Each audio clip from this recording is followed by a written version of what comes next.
So I'm here with BTCC driver Simin Belcher. So Simon, yesterday things were looking good for you, then you went into qualifying, things didn't quite go to plan, but the car was running good and it's positive signs. Yeah, you know, we've been making improvements with the car all the way through the winter, and the first two rounds have been really good. The top 15 finished at the first round, and then just outside the top 15 at Donington. So everything was on track, looking good here. We're in the top 20 in free practice, and we were looking, you know, maybe to try and get 17th, 18th in qualifying. We thought it was realistic. Every time we were going on the track, we were making improvements. So that was looking really good, and then just unfortunately on my first flying lap on my first set of tyres, Mike Bushell's come out the pit lane, not realised that I'm there, and unfortunately collected me and obviously sent us both heavily into the barrier.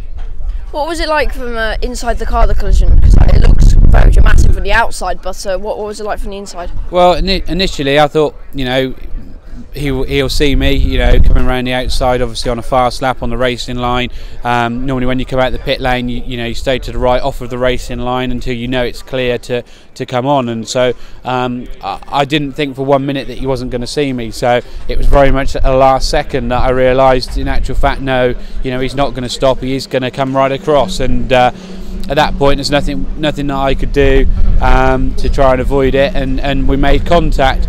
After that, it's like every accident, you're just trying to see if you can brake, steer, do something to try and lessen the impact, but I ended up going backwards into the Armco and heavily damaging the car.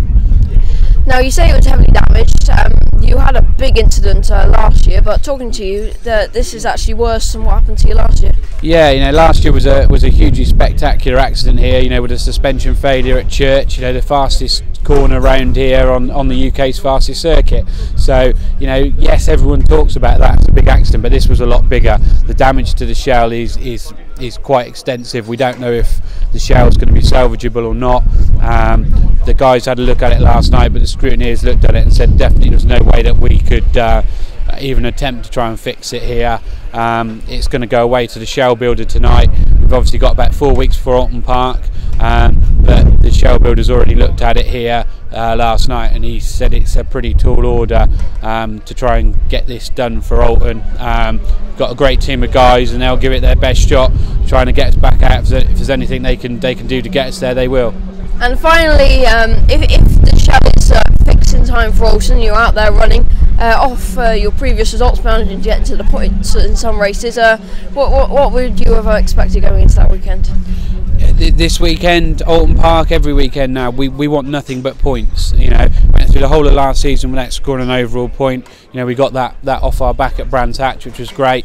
You know, now we want to be scoring points all the time. We want to be heading towards that top 10. We've got a really good solid base setup now, and we're making little adjustments at each event and just taking that little step forward and getting quicker and quicker all the time. Absolutely love the car compared to last year. You know, the engineering changes we've made with the suspension has really made a massive step forward, and you know, I'm confident that, you know, for too much longer we can be battling for top 10 positions. Okay, thank you very much for your time, Simon, and very good luck trying to see whether that could be fixed for Alton Park. Thanks a lot. Cheers, Lewis.